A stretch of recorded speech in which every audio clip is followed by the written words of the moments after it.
तो मैंने फाइनली तैयार किया वचन निकाले, पहला कुरिन्थियों उसका 15 अध्याय और उसका 33 वचन। पहला कुरिन्थियों उसका 15 अध्याय और उसका 33 वचन।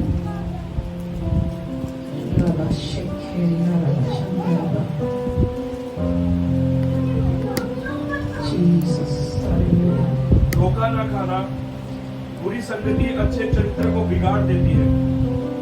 क्या बात है। एक बार रजत भाई जल्दी से माइक ले ले और माइक पर पढ़े इस वचन को। और मैं मेहरबानी से चाहूंगी आप लोग प्लीज, जो बच्चे हैं या और भी हैं, प्लीज बैठ जाएं कुछ देर के लिए और इस वचन को सच में गहराई से समझें। मुझे हैरानी इस बात पर होती है जब बहुत सारे लोग परमेश्वर के सेवक से, पास्टर अजय से, और कई बार मैं विजिटिंग पर होती हूँ तो मुझसे भी इस बात को पूछते हैं कि पास्टर जी हम आत्मिक तौर से बढ़ नहीं पा रहे, पास्टर जी हम संगति में परमेश्वर के साथ बढ़ नहीं पा रहे, पास्टर जी हम क्या करें कि हम आत्मिक तौर से खुदावन में बढ़े, हम क्या करें कि परमेश्वर के 9 के 9 वरदान हमारी जिंदगी पर आकर ठहर जाएं, हम क्या करें कि परमेश्वर के फल हमारी जिंदगी पर आकर ठहर जाएं। लेकिन आज की सुबह आपको बताना चाहती हूँ, परमेश्वर का कलाम यहाँ पर इस प्रकार से कहता है, धोखा ना खाना क्योंकि बुरी संगति अच्छे चरित्र को बिगाड़ देती है। धोखा ना खाना, इसका मतलब कहीं ना कहीं अगर हम बुरी संगति में हैं, अगर हम कहीं ना कहीं किसी ऐसे शख्स के साथ हैं जहां पर हमको परमेश्वर की हुजूरी या परमेश्वर का कलाम या प्रार्थनाएं या परमेश्वर की बादशाहत के बारे में नहीं, लेकिन और सारी चीजों से हमको बहुत सारी चीजें संसार की प्राप्त हो रही हैं, इसका मतलब कहीं ना कहीं हम धोखे में हैं। हालेलुया। आपको बताऊं, परमेश्वर ने जब आदम और हवा की सृष्टि की तो परमेश्वर की हार्ट डिजायर ये थी कि वो उसके साथ क्या करें, संगति में रहे, परमेश्वर के साथ संगति करें। और वो करते भी थे। शुरुआत में जब परमेश्वर उनको आवाज लगाता था तो वो खुद ब खुद जल्दी से आ जाते थे और खुदावंद यीशु मसीह परमेश्वर के साथ हाथ पकड़कर क्या करते थे, टहलते थे। और जिस क्षण उनकी जिंदगी में गुनाह आया वो संगति से हट गए। धोखा ना खाना, बुरी संगति अच्छे चरित्र को बिगाड़ देती है। पास्टर जी हम क्या करें, हम आत्मिक तौर से नहीं बढ़ पा रहे, आपने संगति को छोड़ दिया, आपने उस धोखे को जो शैतान हमें देता है उसको अपने जीवन में ले लिया है। और जब वो शैतान के धोखे में हम आ चुके हैं तो हम उस बुरी संगति को अपनी जिंदगी में ले चुके हैं। अच्छे खासे प्रभु के साथ चल रहे थे, अच्छे खासे परमेश्वर की संगति में बने हुए थे, अच्छे खासे परमेश्वर के सेवक के साथ बने हुए थे, लेकिन अचानक कुछ ऐसा होता है कि हमारी जिंदगी वहीं पर रुक जाती है और हम अपने तरीके को बदल लेते हैं। और दोष किस पर लगाते हैं कि हम प्रभु में नहीं बढ़ पा रहे। क्या प्रभु हमसे प्रेम नहीं करता? हमारा ये काम नहीं बन रहा, क्या परमेश्वर हमारी नहीं सुनता? लेकिन आज बताना मांगती हूँ, परमेश्वर के वचन में लिखा है, जब हम परमेश्वर की संगति में बने रहते हैं तो हम निडर रहते हैं। जब आदम और हवा परमेश्वर के साथ मुलाकात करते थे, परमेश्वर के साथ घूमा फिरा करते थे, तो उनको किसी भी प्रकार का डर नहीं था। वो जानते थे जिस परमेश्वर ने हमारी सृष्टि की है, वो जानते थे जिस परमेश्वर के संग हम घूम रहे हैं, हमें किसी भी प्रकार से किसी भी चीज की चिंता करने की आवश्यकता नहीं है, हमें किसी भी प्रकार से किसी भी तरीके से डरने की आवश्यकता नहीं है। लेकिन जैसे ही उनकी संगति उनकी जिंदगी से खत्म हुई और वो डरने लगे और वो छुपने लगे। आज हम मसीह भी, कई बार हम मसीह होने के नाते भी ऐसा ही करने लगते हैं। जब तक हम परमेश्वर के साथ चलते रहते हैं और हम परमेश्वर की संगति में बने रहते हैं, प्रभु के सेवक के साथ बने रहते हैं और परमेश्वर के भवन में पाए जाते हैं, हमारे अंदर से किसी भी प्रकार का कोई डर नहीं रहता। लेकिन जैसे ही हम संगति से बाहर होते हैं वो डर हमारी जिंदगी में काम करने लगता है और हम कहते हैं,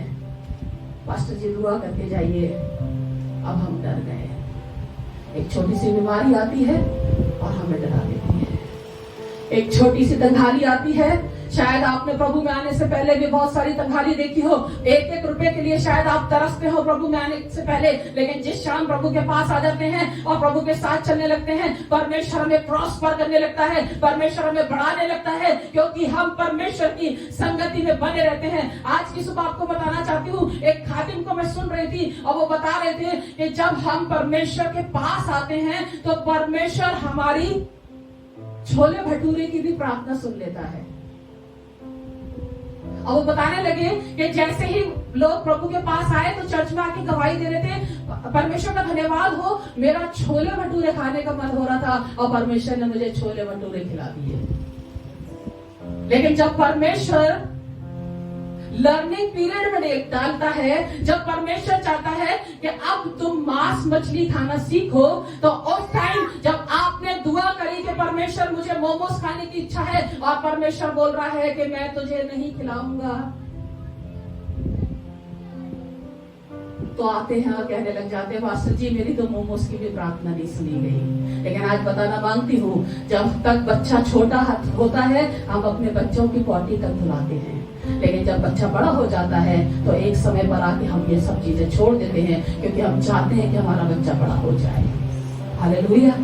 ऐसे ही जब तक हम एक नए बिलीवर होते हैं, एक नए विश्वासी होते हैं, खुदा की संगति में बने रहते हैं, दुआएं करते हैं, संगति ढूंढते हैं, सोचते हैं मोहित अच्छा गिटार बजा रहा है, चलो मैं मोहित के साथ संगति करूं, ये व्यक्ति मुझे आत्मिक लग रहा है, चलो मैं इसके साथ अपनी संगति करूं। लेकिन जैसे जैसे जैसे जैसे वक्त बीतता जाता है, परमेश्वर हमें ट्रेनिंग पीरियड में डाल देता है, परमेश्वर हमें आग को तपाना शुरू करता है, ताकि हम एक अच्छी ईंट बनकर तैयार हो, ताकि खुदा का घर खूबसूरत बन सके। हालेलुया,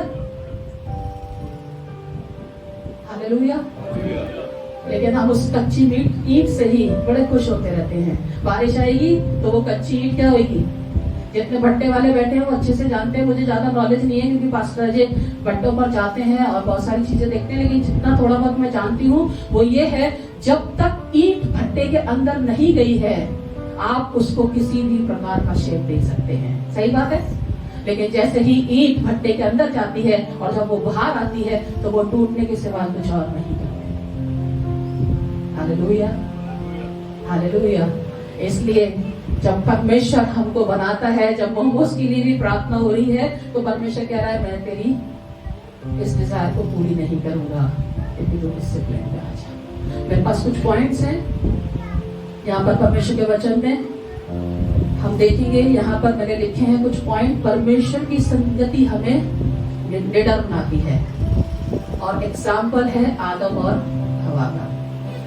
परमेश्वर की संगति हमको बुद्धिमान बनाती है। कितने लोग बुद्धिमान बनना चाहते हैं? पास्टर जी बस प्रार्थना कर दीजिए ऐसा बुद्धिमान बनूं कि इस दुनिया का सबसे जीनियस व्यक्ति मैं ही हो जाऊं।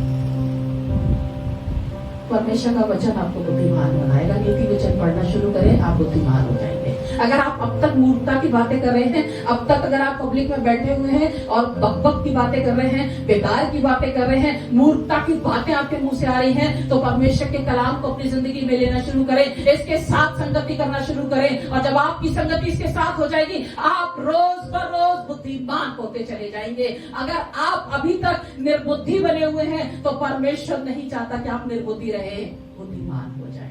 वचन निकाले मेरे साथ, परमेश्वर के वचन को पढ़ेंगे। प्रोवर्ब्स नीति वचन की किताब उसका 13 अध्याय और उसके 20 वचन को हम देखेंगे। नीति वचन उसका 13 अध्याय और उसके 20 वचन को अगर हम पढ़े तो यहाँ पर लिखा हुआ है, बुद्धिमानों की संगति कर तब तू भी बुद्धिमान हो जाएगा, परंतु मूर्खों का साथी नाश हो जाएगा। बट बुद्धिमानों की संगति अच्छी नहीं लगती। कौन पास्टर जी से दिमाग मारेगा? बहुत वचन वचन की बातें करते हैं। जब भी रजत भाई से बात करो उनके पास केवल खुदा ही होता है और कुछ नहीं होता। गौरव से बात करो उसके बाद पता नहीं कहां कहां से वचन निकाल के लाता है और वो वचन की बात करता है। वचन हमारी जिंदगी का आधार है। हालेलुया। बुद्धिमान की संगति कर तो तू बुद्धिमान हो जाएगा। मेरा परमेश्वर सबसे ज्यादा बुद्धिमान परमेश्वर है। अगर मैं अपने परमेश्वर के साथ संगति करूंगी, अगर मैं अपने परमेश्वर के साथ संगति करूंगा तो मैं बुद्धिमान हो जाऊंगा। अगर हम परमेश्वर के लोगों के साथ संगति करते हैं तो हम बुद्धिमान हो जाते हैं, क्योंकि वो हमें सही और गलत का फर्क करना सिखाने लगते हैं। और जब हमें कहीं पर रोकते हैं या कहीं पर हम पर छड़ी उठाते हैं, वो छड़ी हमको पसंद नहीं आती है, क्योंकि हम उस संगति में बने रहना नहीं चाहते। हालेलुया।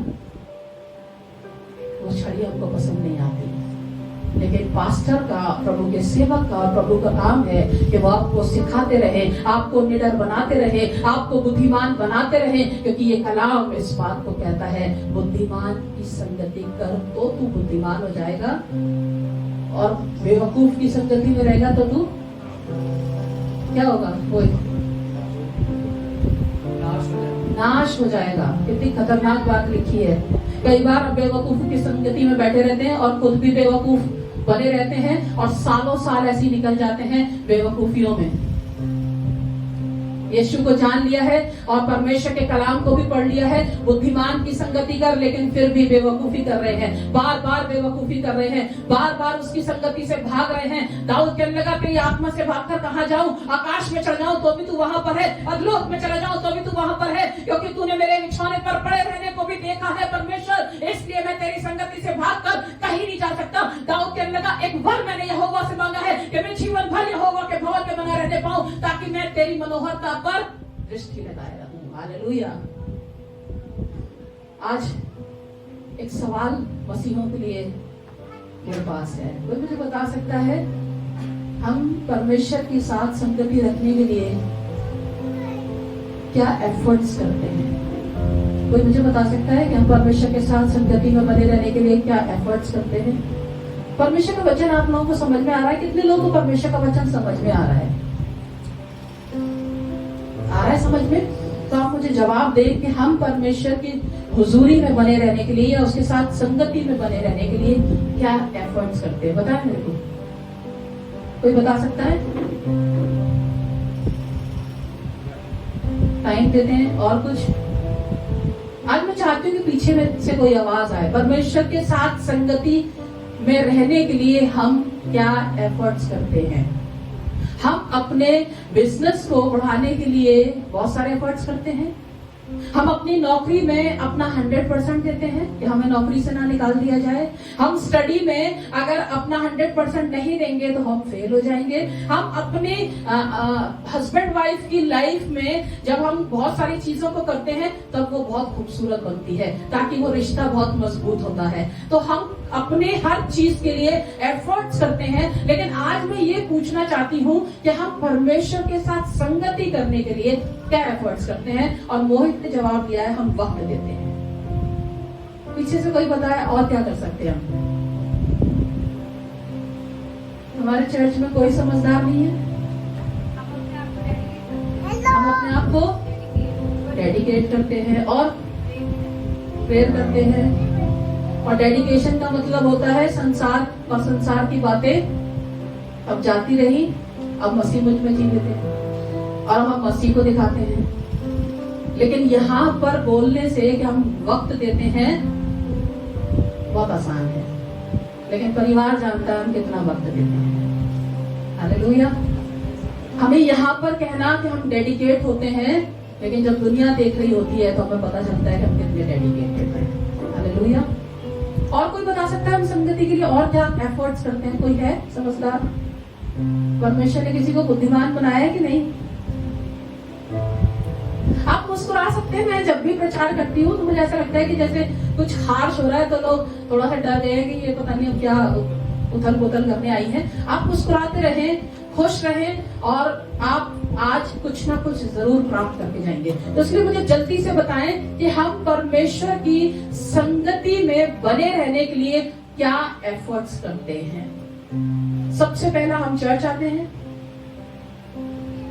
हम बाइबल पढ़ते हैं, हम प्रार्थनाएं करते हैं, हम परमेश्वर के दास को विजिटिंग पर बुलाते हैं और उनसे कुछ सीखना चाहते हैं। हम चाहते हैं कि वो आए और हमारे लिए प्रार्थना करें। ये भी करते हैं हम संगति में रहने के लिए। बाइबल में लिखा वेदी पर अग्नि जलती रहे। पूरा हफ्ता अग्नि बुझ जाती है, शनिवार को अग्नि जल जाती है। इतवार को अग्नि जला जलू के जाते हैं, फिर शैतान आता है मंडे को, फिर बुझा देता है, फिर शनिवार तक बुझी रहती है, फिर पूरी कोशिश करते हैं कि हम संडे को अग्नि जला दें, जल्दी से माचिस लेकर आओ और जल्दी से अग्नि जला दो, पास्टर जी को पता ना चल जाए कि मेरी अग्नि बुझी पड़ी है। यही है फेक विश्वासी है, फेक पास्टर है अगर हम ऐसे हैं। वेदी पर अग्नि हमेशा जलनी चाहिए। हालेलुया। आज हम क्या एफर्ट्स कर रहे हैं? एक चीज और हम करते हैं, हम इबादतों में जाते हैं खुदा की संगति में बने रहने के लिए। जाते हैं कि नहीं? जहां कहीं भी हमें पता चलता है तो हम इबादतों में जाते हैं, लेकिन कब जाते हैं ये भी बताती हूँ। जब हम प्रभु यीशु मसीह के पास आए और हमें किसी ने बता दिया कि 40 किलोमीटर दूर इबादत हो रही है, तो हम 40 किलोमीटर दूर भी इबादत में चले जाते हैं। लेकिन जैसे जैसे वक्त बीतता है, संगति से हम कैसे बाहर हो जाते हैं कि जैसे जैसे टाइम निकलता जाता है, वो 4 किलोमीटर दूर की इबादत भी हमसे अटेंड नहीं करी जाए। क्यों? क्योंकि धोखे में है।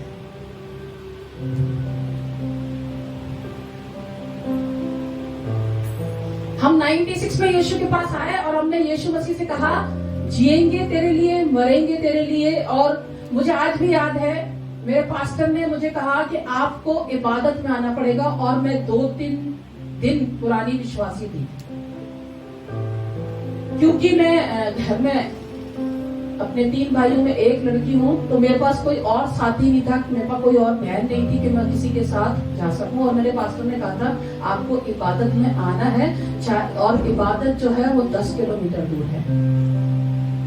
और हमारा ऐसा नहीं था कि हम अकेले चले जाएं, तो मैं अपने भाई को, जो सबसे बड़ा भाई था, उससे बहुत मिन्नतें करती थी कि तू मेरे साथ चल, मैं तुझे इतने पैसे दे दूंगी, बस तू मेरे को एक मीटिंग में लेकर चल। क्योंकि वो भूख और वो प्यास मेरे अंदर थी कि किसी भी तरीके से मुझे खुदा को जानना है। हालेलुया।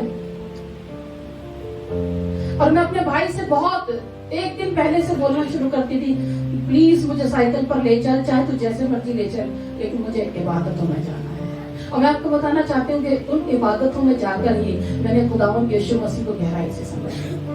आज हम संगति में रहना नहीं चाहते, आज हम इबादतों में जाना नहीं चाहते। आज चर्च छोड़ना हमारे लिए बहुत आसान हो गया है कि कोई बात नहीं, अगर चर्च नहीं जाएंगे तो ऑनलाइन चर्च अटेंड कर लेंगे और हमारी सारी चर्च अटेंड हो जाएगा। लेकिन आपको बताना चाहती हूँ, संगति में बने रहना बहुत जरूरी है।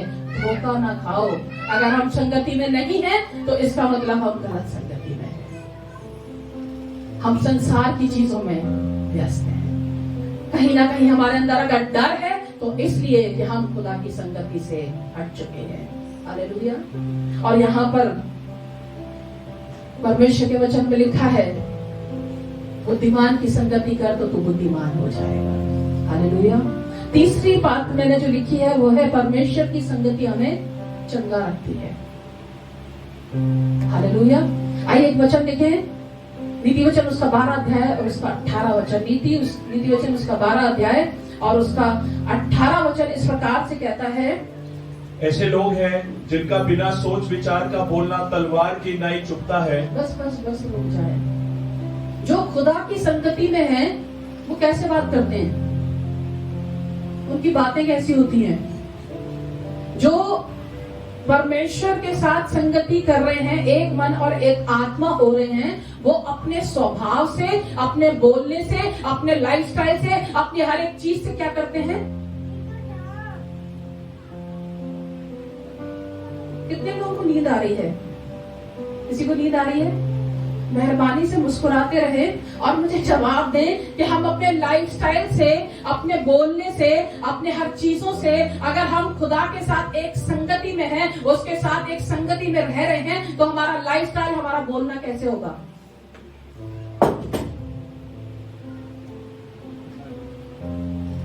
हमारे बोलने से लोग चंगे होंगे, हमारे लाइफस्टाइल से।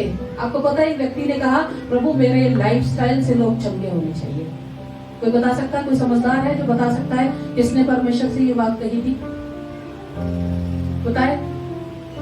बताइए कोई है जो ये कह सकता है कि मेरे लाइफस्टाइल से, मेरी परछाई से लोग चंगे होंगे? पतरस कहने लगा, हालेलुया।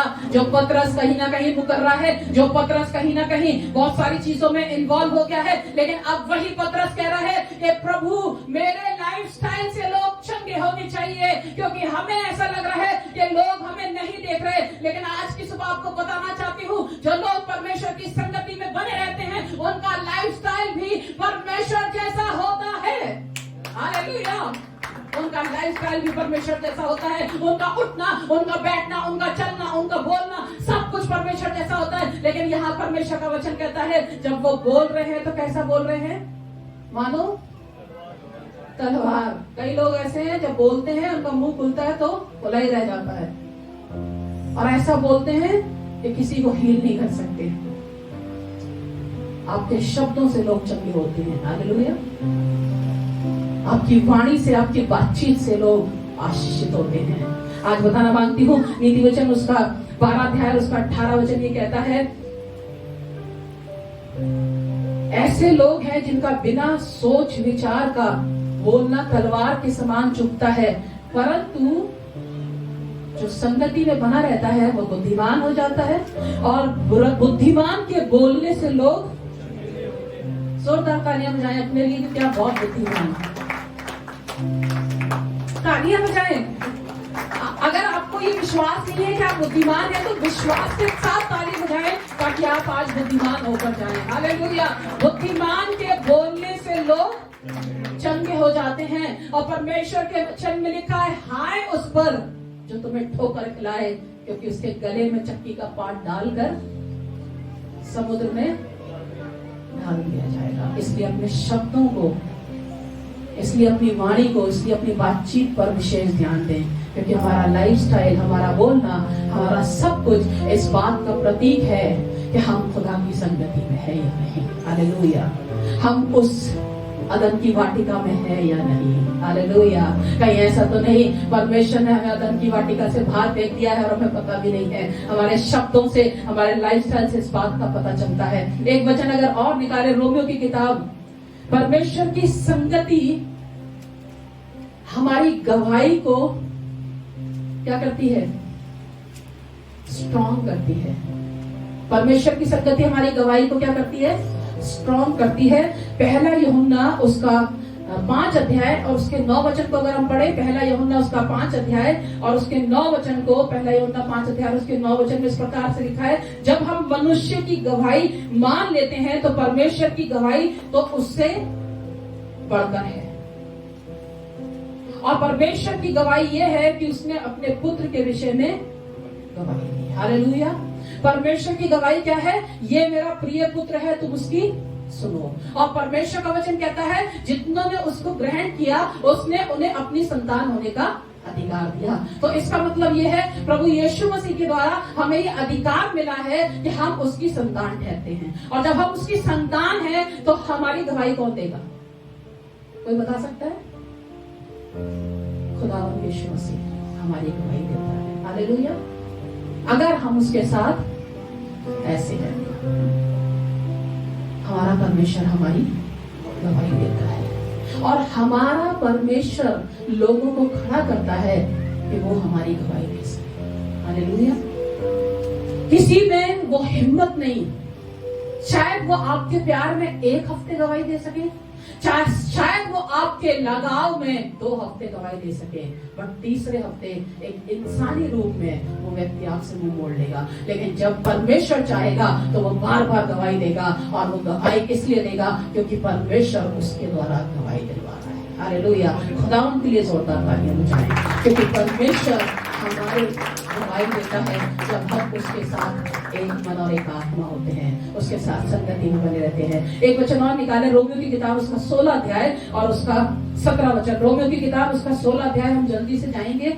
रोमियो उसका 16 अध्याय और उसका 17 वचन अगर हम पढ़े तो यहाँ पर ऐसा लिखा है, अब हे भाइयों, मैं तुमसे विनती करता हूँ कि जो लोग उस शिक्षा के विपरीत जो तुमने पाई है, फूट डालने और ठोकर खिलाने का कारण होते हैं, उन्हें ताड़ लिया करो और उनसे क्या कर लिया करो? धोखा ना खाना। क्योंकि ऐसे लोग भी हैं जिनको ताड़ना बहुत जरूरी है। ताड़ना एक ही चीज नहीं होती है।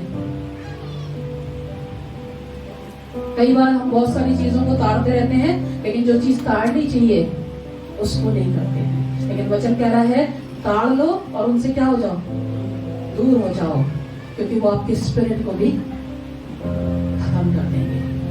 जो संगति है वो भी आपकी खत्म हो जाएगी। इसलिए ये बहुत जरूरी है कि हम उन लोगों को ताड़ दें और अपनी आत्मा को बिना खराब किए अपने आप को अलग कर दें। संसार और संसार की बातें हम पर विजय न प्राप्त करते रहे, लेकिन हम संसार से अलग हो जाए। संसार के साथ संगति हमें उसके प्यार से क्या करती है, अलग करती है। अभी हमने परमेश्वर के बारे में सुना कि परमेश्वर की पहली बात हमने क्या सीखी, परमेश्वर की संगति हमें क्या करती है,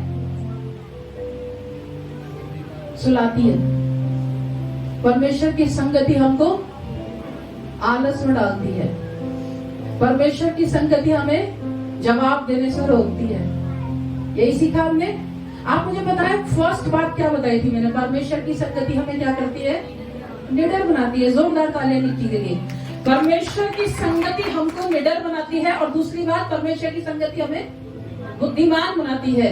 तो हमने अपने लिए जोरदार ताली बजाई थी आज, और आज हम सचमुच में अगर कहीं ना कहीं हमें कुछ चीजें समझ नहीं आती तो आज परमेश्वर से कहें प्रभु मैं बुद्धिमान होना चाहता हूँ, बुद्धिमान होना चाहती हूँ, ताकि परमेश्वर में तेरे राज में बुद्धिमानी के साथ सही फैसले को ले सकूं। हालेलुया। और तीसरी बात हमने सीखी थी, परमेश्वर की संगति हमको क्या करती है, चंगा करती है। सिस्टर विमला के लिए जोरदार तालियां।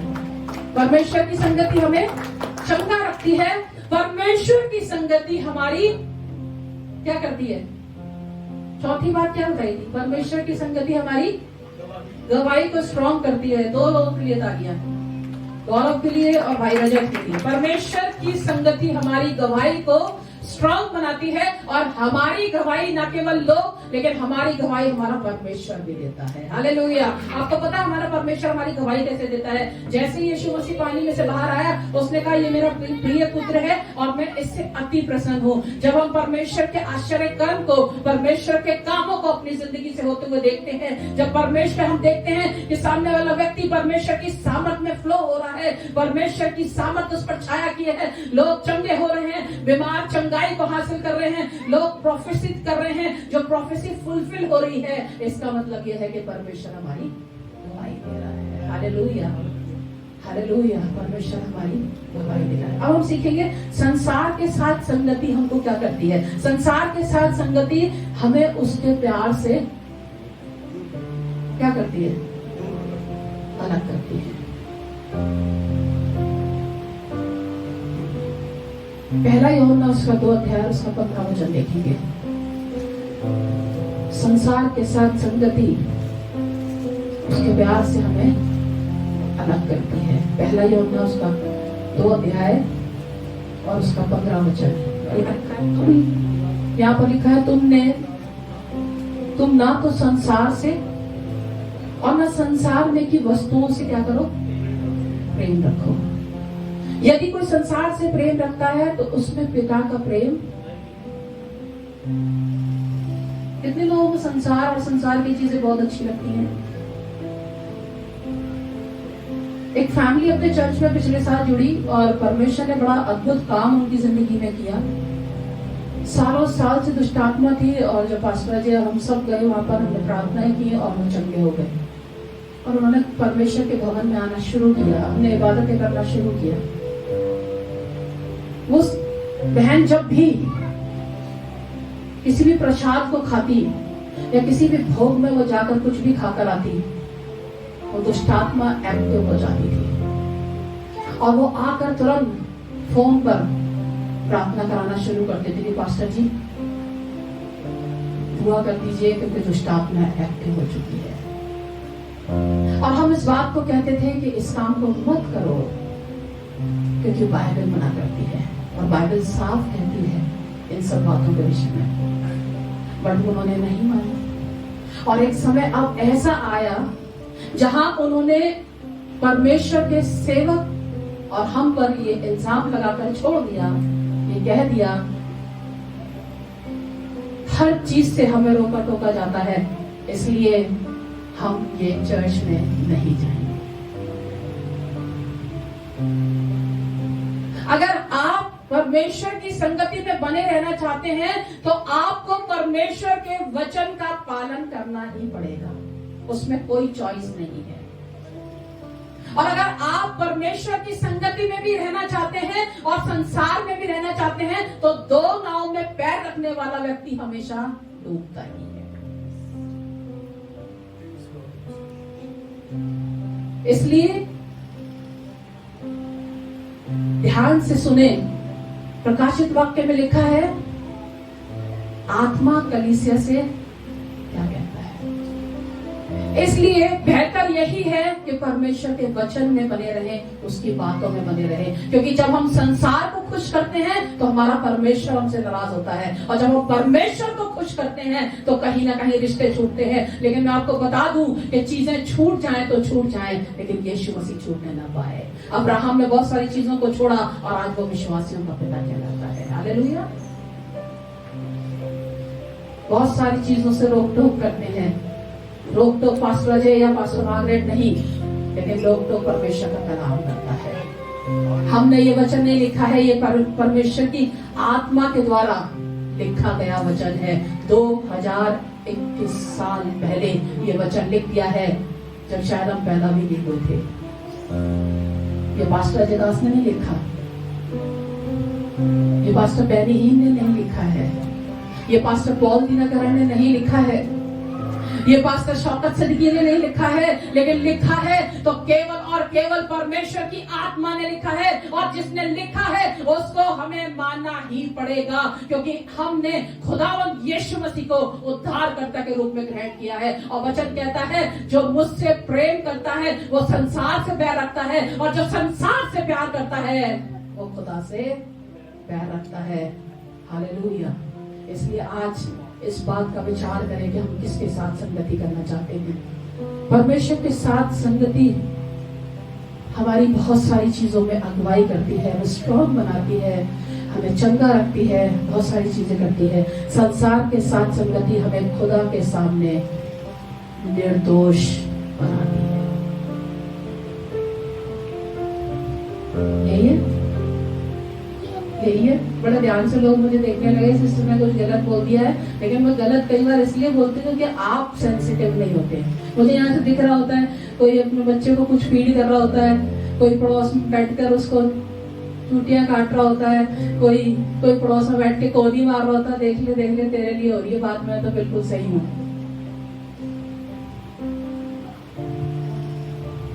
आज अपने आप को चेक करें, अपने आप को जांचें। संसार के साथ संगति हमें खुदा के सामने निर्दोष नहीं ठहराती। हालेलुया।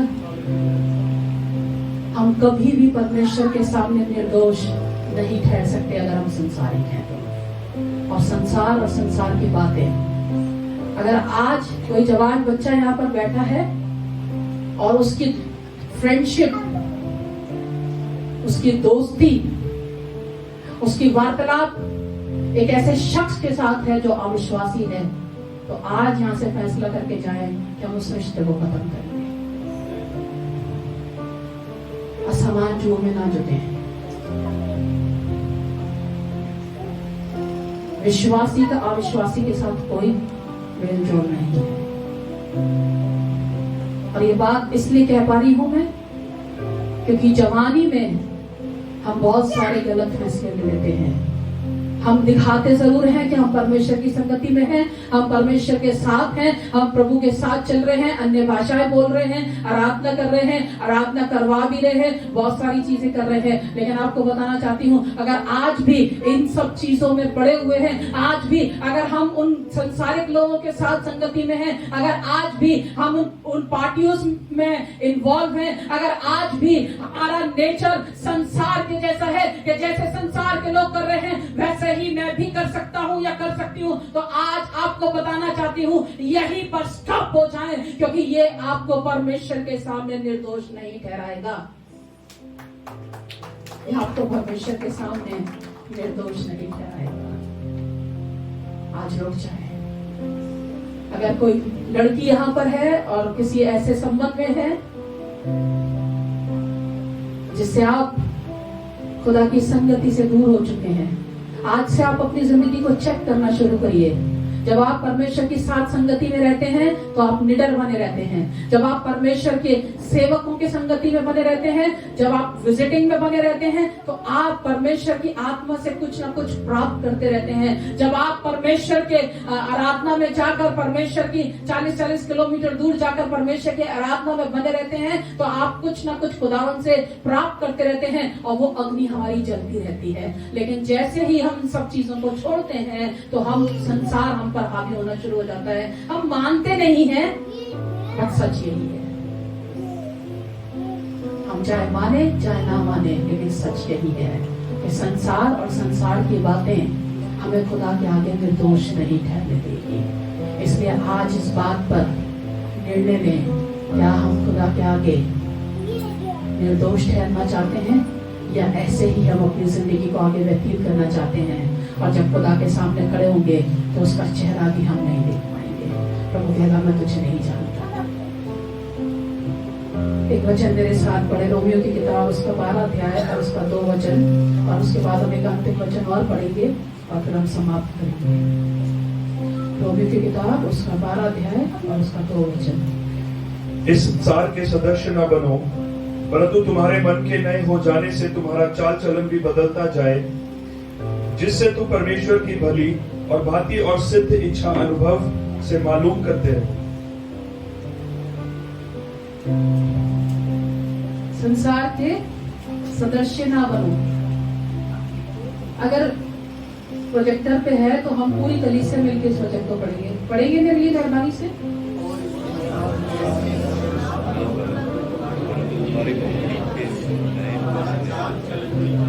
बस अभी मैंने बताया था ना, बॉयज और गर्ल्स के लिए चाल चलन से आप सारे अंदाजे लगा देंगे कि कहां पर क्या चल रहा है।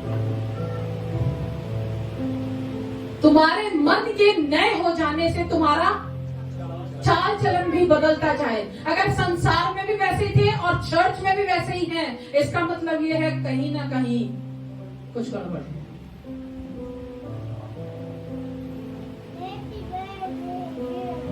पुरानी बातें सब कुछ बीत गई, देखो सब कुछ नया हो गया। तुम्हारे मन के नए हो जाने से तुम्हारा चाल चलन भी बदल जाए। अब तक स्टडी छोड़कर बैठे हैं, संसार में थे। धोखा ना खाओ, बुरी संगति अच्छे चरित्र को बिगाड़ देती है, स्टडीज को खराब कर देती है, जीवन को बर्बाद कर देती है, नशे में ले जाती है। लेकिन जिस क्षण खुदावंद यीशु मसीह के पास आ गए हैं, ये मन नया हो गया है। और मन के नए हो जाने से तुम्हारा चाल चलन बदल जाए। मुझे बहुत खुशी हुई कल इस बात की, जब मैं सिस्टर बबली के घर पर फास्टिंग प्रेयर में गई और मैंने अर्श से पूछा कि अर्श तेरी अपनी पर्सनल प्रेयर क्या है, और उसने 10th अभी क्लियर की है और उसके लिए बहुत सारी प्लानिंग की जा रही थी कि वो ऐसे करे या ऐसे कर ले। लेकिन मैं आज अर्श के लिए आपको एक बात बताना चाहती हूँ, 2 बच्चों के लिए बताना चाहती हूँ। और इन बच्चों ने मुझे बहुत शॉक किया है। मेरी आंखों में आंसू थे जब मैंने इन बच्चों की ये बातें सुनी। जो बातें मैं बड़ों से एक्सपेक्ट करती हूँ, ये बच्चे करते हैं। अर्श को पुष्प ने कहा, क्यों ना तू एसी का काम सीख ले, तुझे 8,000 रुपए तनख्वाह भी मिलेगी और तेरे हाथ में हुनर होगा। बट उसकी मम्मी के पास उसका जवाब ये था कि मैं परमेश्वर की संगति में बना रहना चाहता हूँ, वो मुझसे नहीं हटनी चाहिए, मुझसे चर्च नहीं छूटना चाहिए, मुझसे इबादत नहीं छोड़नी चाहिए। और मैंने उसको कहा कि तू पहले बात कर, और अच्छा है कि तेरे हाथ में कोई हुनर हो और तू उस काम को सीख ले और बात कर ले कि तू परमेश्वर की संगति में भी बना रहे। लेकिन सबसे पहली बात, अगर इस बच्चे के जिंदगी में ये आई है कि मुझे खुदा की संगति से नहीं हटना, इसके लिए जोरदार तालियां। दूसरी बात, सिस्टर ममता की बेटी का फोन मेरे पास कल आया और वो लोग जयपुर गए हुए 2-3 हफ्तों से। मैं इन बच्चों से एक्सपेक्ट ही नहीं करती कि ये बच्चे मुझे ऐसी बात मुझसे करेंगे। बट जब ये ऐसी बात करते हैं तो मुझे बड़ी हैरानी होती है कि शायद हम इन बच्चों के संग अगर वर्कआउट करें तो पता नहीं ये बच्चे कहां से कहां हो जाएंगे। अब वो बोलने लगे, आंटी मेरे लिए प्रार्थना करो कि मैं परमेश्वर की आवाज को सुन पाऊं।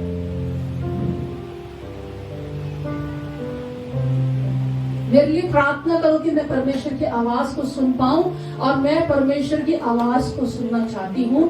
13-14 साल की लड़की इस बात को कहती है कि मैं परमेश्वर की आवाज को सुनना चाहती हूँ। उसके लिए भी जोरदार तालियां हो जाए, क्योंकि सचमुच में जो लोग खुदा के संग एक मन और एक आत्मा है वो खुदा की आवाज को सुनना चाहते हैं। जो लोग परमेश्वर के साथ एक मन और एक आत्मा है वो सबसे प्राथमिक स्थान अपने आसमान के खुदा को देना चाहते हैं। और जब मैं अर्श से कल ये बात पूछ रही थी कि तू क्या चाहता है कि मैं तेरे लिए प्रार्थना करूं, तो उसने कहा, आंटी मैं अपनी स्टडी को कंप्लीट करना चाहता हूं। आज कलीसिया के उन बच्चों से बात करना चाहती हूं, अगर आपने पढ़ाई लिखाई छोड़ दी है या ऐसा विचार कर रहे हैं तो मेहरबानी से पढ़ाई को कंटिन्यू करें, क्योंकि आने वाले समय में केवल और केवल आपके पास अगर कुछ रहेगा तो वो खुदावंद यीशु मसीह और आपकी स्टडी। जोरदार ताली यीशु मसीह के लिए हो जाए, क्योंकि यही आपके पास रहेगी। इसलिए अपनी पढ़ाई को हायर से हायर एजुकेशन लें, ताकि आप जब खड़े हो तो बता सके कि मैं प्रभु यीशु मसीह का मानने वाला हूं और मैं अनपढ़ नहीं हूं। मैं अनपढ़ नहीं हूं, क्योंकि जब आप पढ़े लिखों के साथ खड़े होंगे और आपको जब कुछ नहीं आता होगा तो आप इधर उधर होना शुरू हो जाएंगे। और सबसे बड़ी बात, जब आप प्रभु यीशु मसीह को जानने के बावजूद भी अगर आप अनपढ़ रहेंगे तो आप एक दोषी ठहरेंगे कि प्रभु के लोग अनपढ़ होते हैं, और हम ऐसा दोष खुदावंद पे नहीं लगाए। इसलिए आज बच्चों से कहना चाहती हूँ, अच्छी पढ़ाई करें, अपने पेरेंट्स को गर्व फील करवाएं, अपने समाज को गर्व फील करवाएं, अपनी कलीसिया को, अपने पासवान को गर्व फील करवाएं कि हाँ हम पढ़े लिखे हैं। Hallelujah, hallelujah. बुद्धिमान की संगति कर ताकि तू बुद्धिमान हो जाए। तो खाना खाना, क्योंकि बुरी संगति अच्छे चरित्र को बेकार देती है। संसार की कौन सी बातों को हमने सीखा है, कोई बता सकता है मुझे? एक बार से रिव्यू करेंगे हम लोग। संसार के साथ हमें संगति क्या करती है? क्या करती है? परमेश्वर के प्रेम से हमें अलग करती है। सिस्टर रेनू के लिए जोरदार तालियां बजाएं। और एक काम और करती है संसार की संगति, हमें और क्या करती है? परमेश्वर के सामने हमें दोषी ठहराती है। तो हम क्या हैं? परमेश्वर कैसे लोगों का न्याय करेगा? परमेश्वर कैसे लोगों को चाहता है? जो निर्दोष हैं। हालेलुया।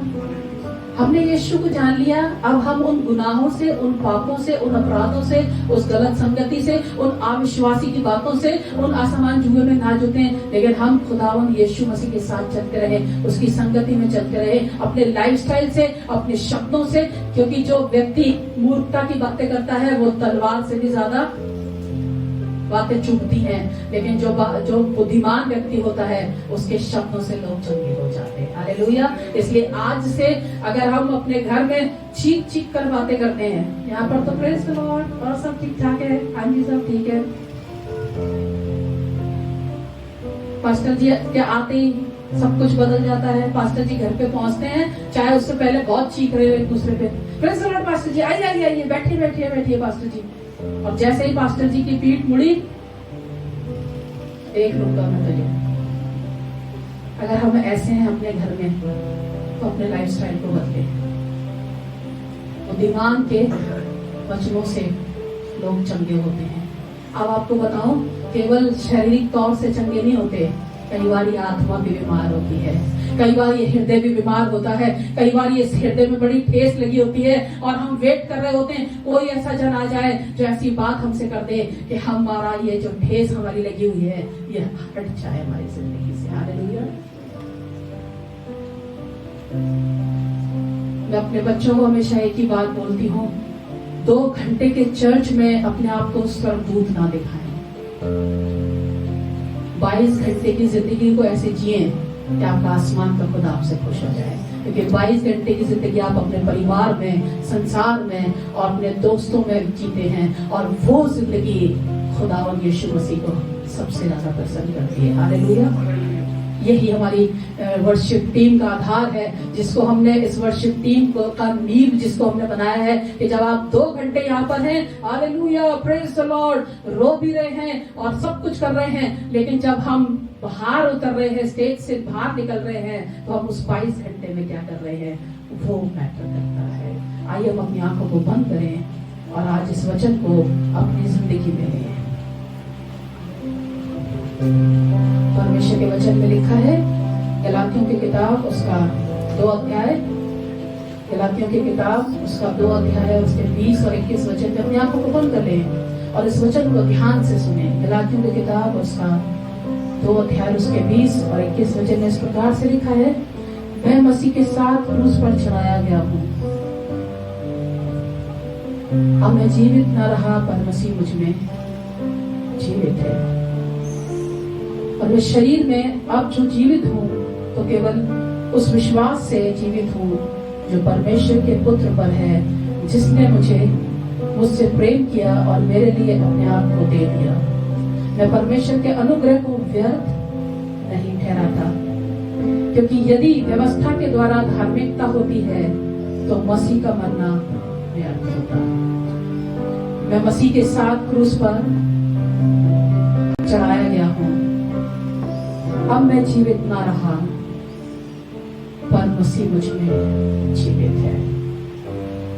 आइए मेरे पीछे इस बात को बोले, मैं मसीह के साथ क्रूस पर चढ़ाया गया हूँ, अब मैं जीवित ना रहा पर मसीह मुझ में जीवित है। मसीह मेरे लाइफस्टाइल में जीवित है, मसीह मेरे बोलने में जीवित है, मसीह मेरे चलने में जीवित है, अब मैं जीवित ना रहा। आइए इस समय है, हम आज की सुबह में जो भी परमेश्वर के कलाम से हमने सुना है उस पर मनन करें और आज हम इस बात का फैसला लें कि हम परमेश्वर के साथ संगति में रहेंगे।